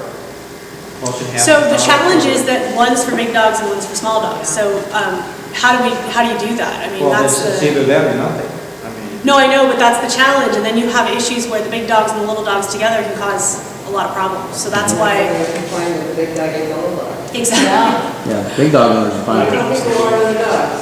Yeah, and either way, you're gonna lose out on that time. If we close half, the big dogs will still lose out on a month of time, and then when we close the other half, the little guys will still lose out on a month of time. So either way. I don't have a dog, but I'm speaking on behalf of Judy. Because I have 2 big dogs, so they own the dog. I want to get one of those robo dogs. So, does anyone particularly not like or really like any one of these recommendations? Does anyone have a feeling on what they I definitely don't like C. don't like? Okay, Don't like well, that's C. good to know. I think a compromise would be C. I mean, if we don't want to do C and A, I think we're just going to be battling it the whole time. Can we say that we'd like to see? I mean, I think that people are probably okay with B, and if we don't like it, then we could, or if it doesn't work, then we could. Yeah, consider I it. mean, if the dog park gets really beat up, I'm sure we can look at this later and Yes. change things. We're going to do what's called additive deductive in the bid process, which will allow us to move around. It gives us flexibility between the different options. So we'll start with, if we want to go with B, let's go with B. And then if we're starting to see severe deterioration, we'll come back and say, hey, you know what, we really think we need to go to A. And we'll have pricing and everything. That's the one thing, I don't think this is going to be some big astronomical price increase, because there's not a lot, No. but. Can you do it so it's not summer and it's not winter, like it's spring, fall? So the way we had to set up the timing has to do with when it's best to allow the turf to come back. Oh, I see. So that's kind of the way we set up our time on that, yeah. Yeah. What's the B option one? B is April, October. Yeah, B is April, October, A would be March, June, September, and January. Yeah. That seems pretty reasonable to me. I guess one of the things I would ask, and maybe you're already planning on this, but I would want a durable sign that could be there and explain to people that go there every day exactly. Not that they'll read it, because they won't. But then you can say there's a sign there that explains it. Yeah, big one or big something like neon that. And then actually, because it's signs at the park, has the Parks Commission contacted us about adding the memorial plaque thing for the police dog? The canine? The Parks Commission voted to make it a memorial park named after a fallen Oxnard police dog. Ajax, I think. Jax. Jax? Yeah, so I was curious if they We'll had have to follow contacted. up on that. That may be another sign. Yeah. that's fine. That'll probably, yeah. You can't put the rest schedule sign on top of the Jack sign, people will get upset. But yeah.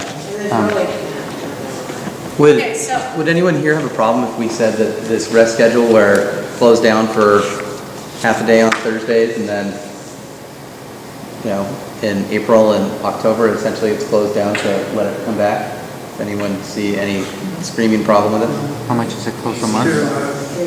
It'll be close a month? 3 to 4 weeks as needed by turf regrowth. Okay. So when you're going with B, We're gonna stay with B. So I'm gonna I am putting forward a motion to the neighborhood council to recommend that city staff proceed with option B on the dog rest schedule. I will second that. Second that. Council members that support this? Yep. Aye. Council members opposed? Hearing none, okay. Okay, so me. This next one.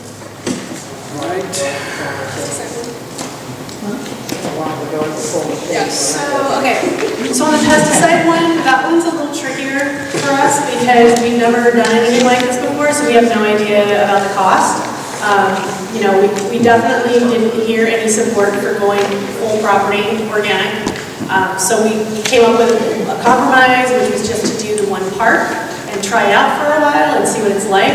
But again, the challenge is not knowing how often the treatment would be needed, how successful it would be. I think we could probably say within, 6 months we would definitely know, because we have a standard schedule for pesticides and all of that here in the city already. So if we were to mirror that and stay on that schedule, I think we'd be able to see very quickly whether it's effective or not. You said that there was earlier, there's some interest citywide, is that correct? Or that there's interest in other areas of the city? Yeah, there's discussion about the city at some point going in that direction, but the city just doesn't have the funding right now. There's a desire, but not the funding. And so we met with, I forgot the name of the nonprofit, but we met with this nonprofit that provided us some education and some information about going to organic. They also have offered to, if we choose to do this pilot program at Riverpark, they've offered to assist us with some funding. They know some of the suppliers, and if they'd be willing to help us out on the cost, because we're willing to basically, we being Riverpark, being willing to take a chance to see if it'll work or not. And they have a vested interest in seeing this be successful, because if it is, then there could be an interest in doing it at a much larger level.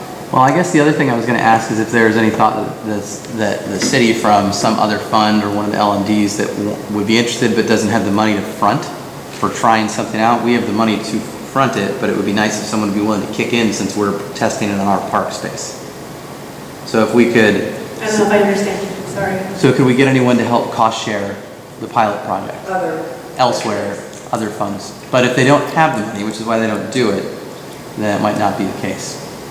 Yeah, so we're going to be approaching the other two CFDs about this as well, because with the water quality issue being what it is, there's concerns about the pollution and the runoff from pesticides and things like that. So I am planning to approach them separately to see if we can pilot some areas over there and move to organic, so that at least we know runoff into the harbor is not going to be any of the nasty pesticides.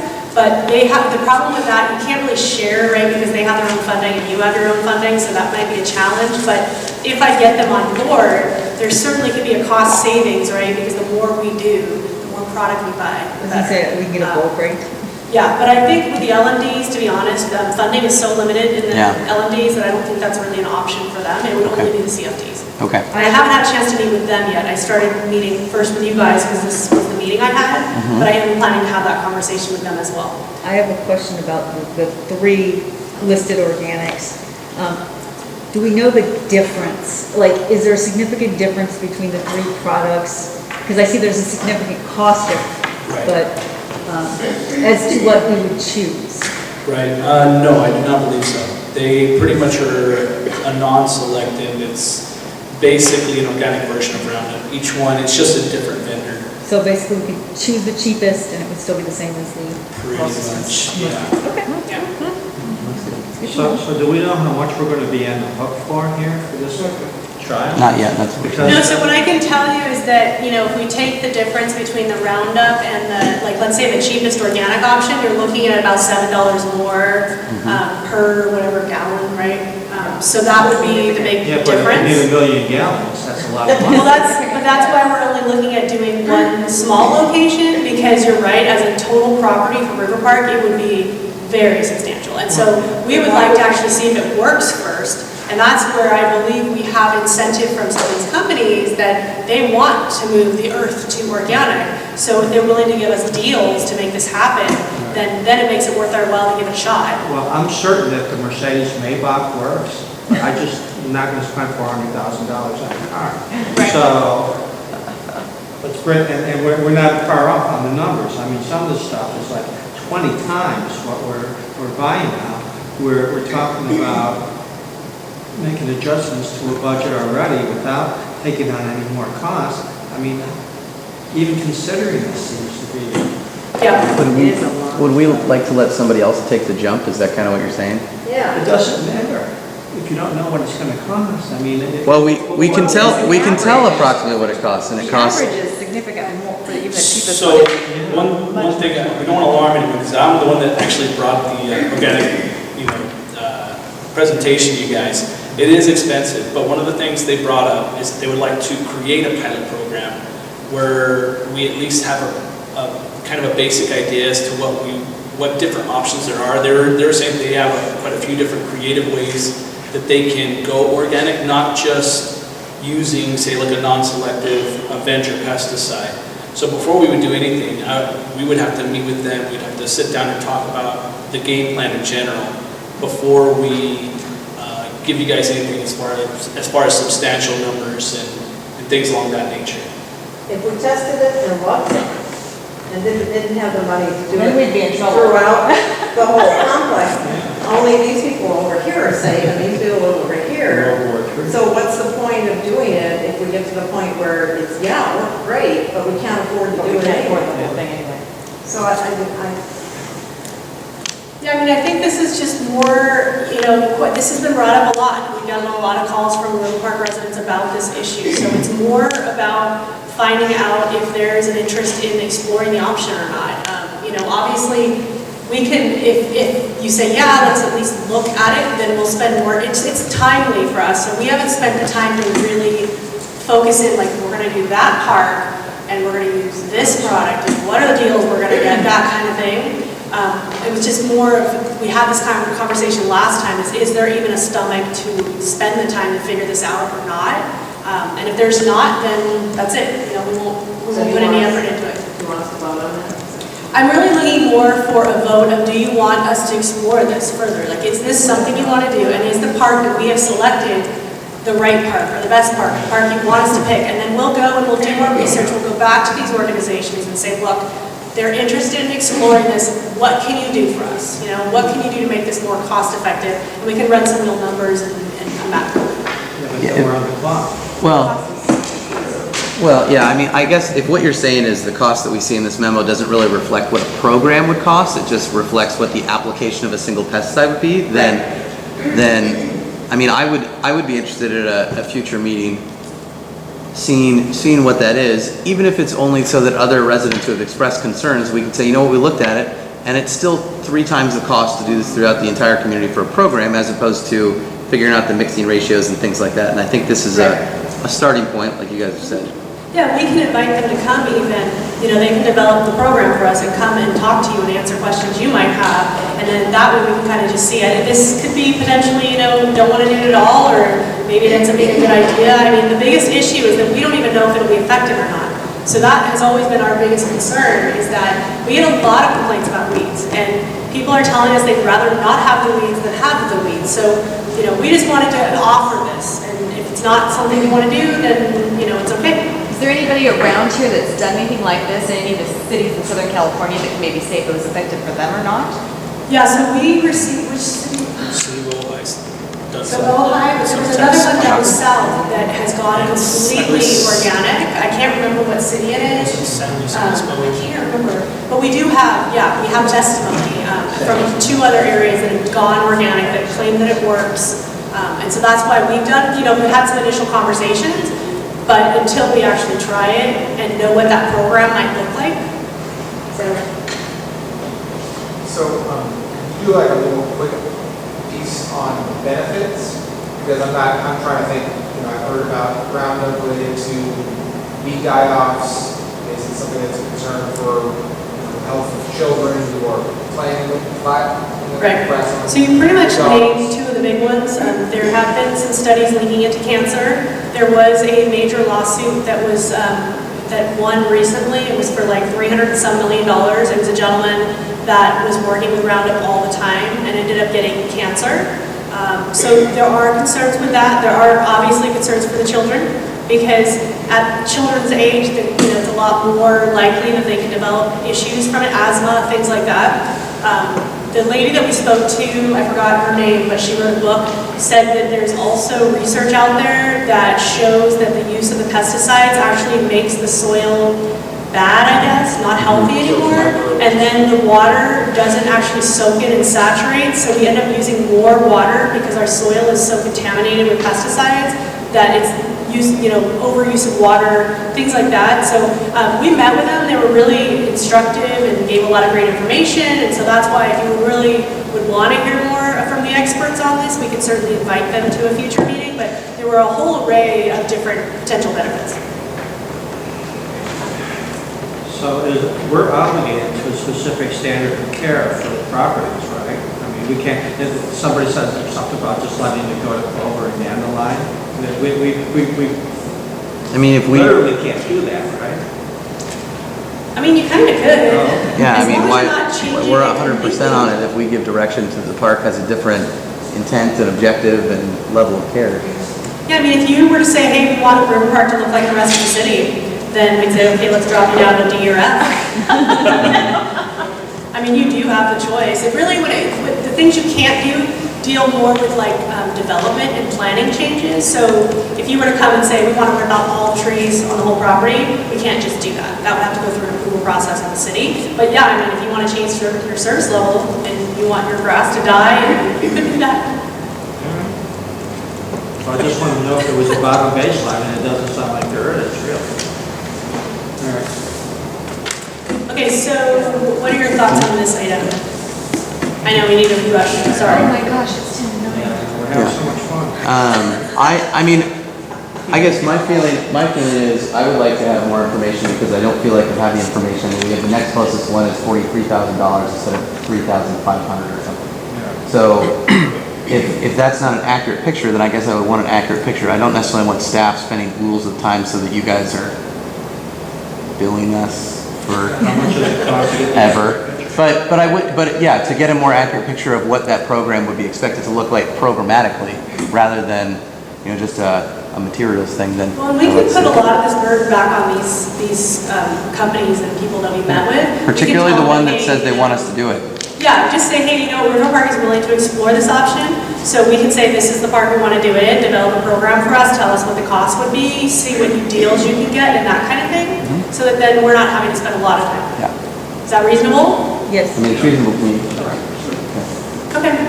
And then the last one is the mutt so I'll let you take this one. Fairly small cost. All right, so residents have recently requested that we install mutt mitts around the northern section of the trail system. Basically, this would be going around Kings Canyon, up Kings Canyon, I should say, around to Xanadu, and then back along Owens River, along the new section that's being built out. So, yeah, everyone should have the map. So we're looking at like 5 different mutt stations. So I just broke down pretty quickly an estimate as far as what we can expect as far as cost. We're looking at about $1,399.91 on the installation cost.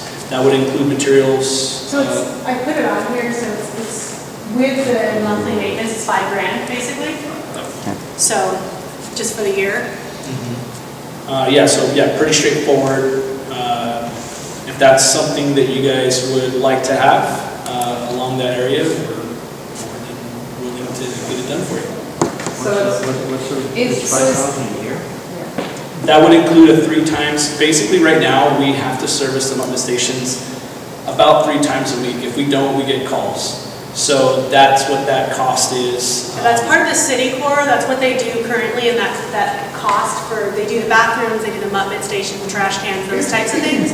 So this would be an estimated add-on cost to do 5 more mutt stations than what's already here. So in other words, instead of the $55,000 a year you guys are paying right now, or is that the amount I can't even see?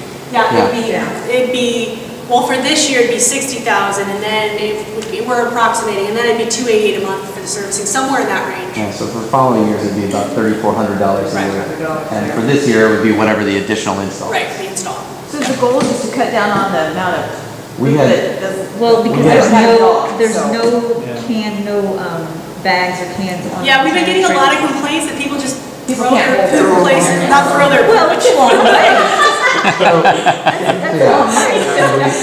Another good question, is do we have enough of these bag stations at our locations? They're currently mostly at parks and a couple other places. We could add a few more. It was one specific resident that brought it up at the last meeting. So, But it's something I have an issue with. I mean, granted, I take bags with me, but if I run out, then I'm screwed. Then I go home and I leave it. You tell your So- dog, hold it in. I mean, yeah, that's. Yeah, you tell my I mean, dog it's that. a bummer. I have a dog, and I have yet to have to leave dog poop anywhere in the neighborhood. But I have run out of bags before accidentally, not realizing that there's only one left on the roll, because it's misleading. I understand. And and it's a long trek if you're doing that trail and there's no place to go because then you have to cut through all of the residential area just to get to the park, to get to a trash can. And if you have two large dogs that go several times on their walk, that's a lot of bags I guess- to carry. So one of the complaints that I think that I've seen on the Facebook group more than anything else is dog poop. And I think that would be hard for anyone to argue that it doesn't show up as a regular gripe amongst others, but I don't think this will fix it. do you think it will help? No. You I know? don't think that. More dog crap in the park now. The problem with the Just complaints laying is in the people park not- than I've ever seen. Yeah, exactly. I They go get down, changed, pick it they up. have more places, more bags. Well, for those of us who are responsible. Right. That's I would like to see. The it. responsible people aren't the problem. Yeah, So you're my right. question is, Exactly. 5% of the problem. Right. so. But as someone who walks my dogs, I would like to see more than just a few at the park. That's my personal thing, because I would like to be able to walk that area. But another problem with that, if you've gone to the dog park, they put the mud, whatever station, whatever you call it, it's in concrete. There's concrete around it. Right. And then dogs pee on it, and that's all you smell when you go to the dog park is you see this big urine stain under this thing. They should have put it in dirt or grass, but they put concrete on it. Now, if they're gonna put these in neighborhoods, dogs are gonna pee on it, and then you're gonna smell it, really. 'Cause- Well, it's and not there's no actually- water there to clean it up in the dog park. I went this morning, that's all I could smell, and you could see it around But the trail's the not thing. actually, it's across, so it's not. So it won't be in concrete then? Well, I'm sure. I mean, as far as concrete around But it. the houses are away from it, it's not, it's on the trail. Joseph, would you like to answer that? Installation This is is pretty close to my usually, Yeah. in this specific area, these pump stations would be actually posted on the light posts. On In the these light specific post? instances, yeah. Which they probably already pee on. Yeah, it's already. So, I guess one of the things that I'm not necessarily, I don't feel like these are necessary, but they do fit into the wider trail system, because these are all placed along essentially the promenade type area. So it's kind of like our linear park. Yeah, that's why we chose those locations. We get lots of requests for people on their personal streets that want Muppet stations. And my concern with that is you open up the door now that everybody on every street's gonna want a Muppet station, and I just don't think that's reasonable, Nope. at the cost No. wise. But this kind of made more sense because it is the wider trail system. It's where people would be communally walking and whatnot. I don't have a problem with that. I really don't. And- So and I think it's a good thing.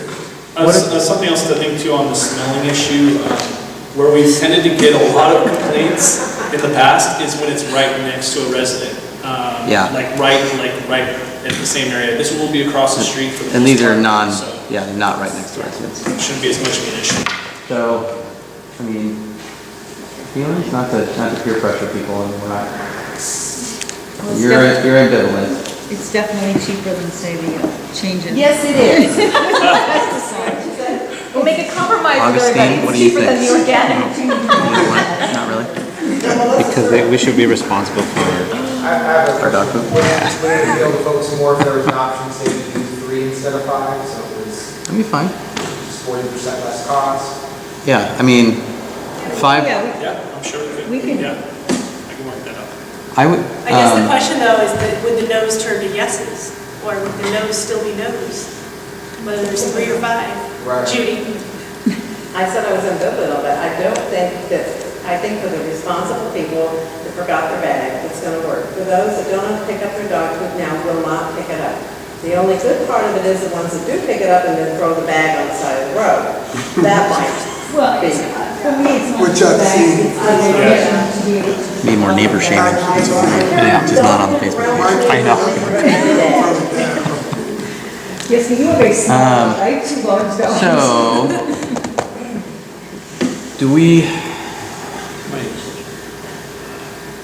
I'm not opposed to lowering the number of mutt stations. I would just like to see. sure if you're not. One there and one there. I mean, I Yeah, so think we that- were I saying think- what we could do is do one here, one here, one here. So then it That's goes not my house. spatially. No, it's not my house. What's my I mean, the one up by Xanadu, the one, Yeah, exactly, so we kind of have a triangle. There's two on I would, I would be okay with that. Does that sound a little more reasonable? I mean, what do you guys think? You don't I have a agree dog? with you, yeah, I just think it's gonna be I don't have a dog, but I agree with, yeah, I agree. minimal return. I get the people that carry their bags around and say, oh, the station I can dump so I don't have to carry it around. I get that. I do get that. I mean, I guess, to me, this is part of the linear park system, and it's an amenity that would make it so that hopefully there's a reduction in that, even if it's minimal. But it would be consistent with some of the other park areas, because like the trails, we do have like a mutt mid station at the one that goes on Lake, behind Lakeview, and at the other end of the trail loop and stuff like that, so that seems consistent with the trail amenity. I think it's probably fine. Okay, I would support, I would support 3, and there being one on each of the promenade. If it's for that Size. reason and not because we're expecting less poop on the ground, then that's okay. Well, the other thing is you have all of these stations in an area that already has stations around the park. No, No, you don't. Yeah. we don't. Yes, Not you those do. ones though. No, these are. Not No those safe though. ones. You have stations around Crescent Park. Inside the park, but yeah. Yes, but these are not near I Crescent Park. understand that, but if you look at the lower part, there are no mutt stations, and there are none in our parks. Well, there is in Winter Park, I think. There's a couple, I think, too. So you think it needs to be more in a concentrated area Where where it there's was way back. So I'm gonna go ahead and make a motion to install 3 mutt mitt stations on the linear trail system in a way that's spread out and relatively even. Do I have a second? I will second that. Those in support? From the council? Those in support? Those in support? Aye. Those opposed? Aye. 2. So that goes 3-2. All right, so 3 stations.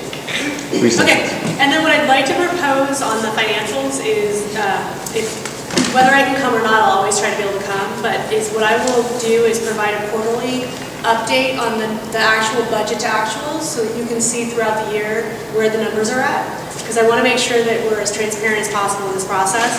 And I will also follow up on the fire station as I have those conversations to see where that lands. And as always, I'm available. You can call me, you can email me. I'm always happy to talk to you guys about anything you want to talk about, so. And will those be archived on the city's website? I can do that. The only concern is that the things that I produce, those are my personal They're not on the productions, so I'm not really, that's not like an allowed. Whatever we can have, if you want me to share it, I just don't have a place to host it.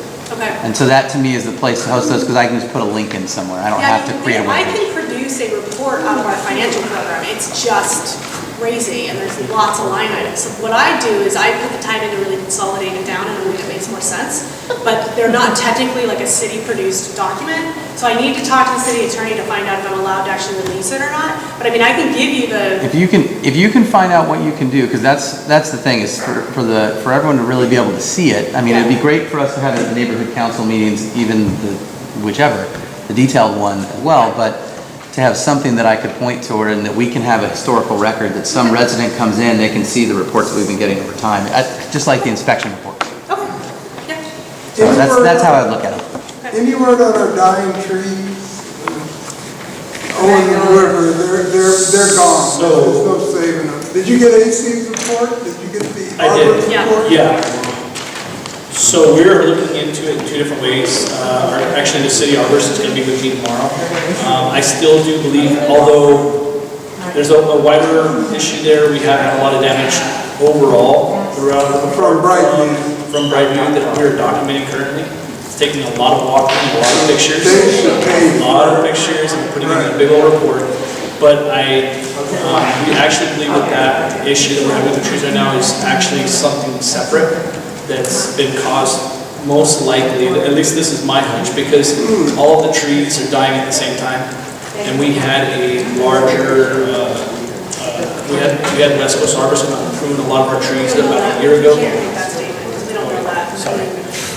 That's unsubstantiated, we do not know that. We can't call out anybody specifically. So what we are doing right now is we're looking at getting sampling done on multiple trees to confirm exactly what's going on.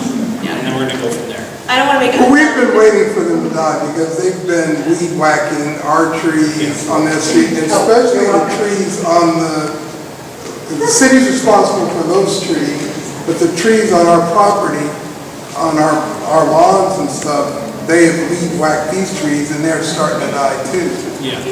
So we are documenting that right now. We're going through, both between myself and our inspector, we're going through and documenting all the damage being done to the trees. I'm talking with the city arborist, and he's saying that we can actually possibly look at it, well, I don't know, but we are documenting that.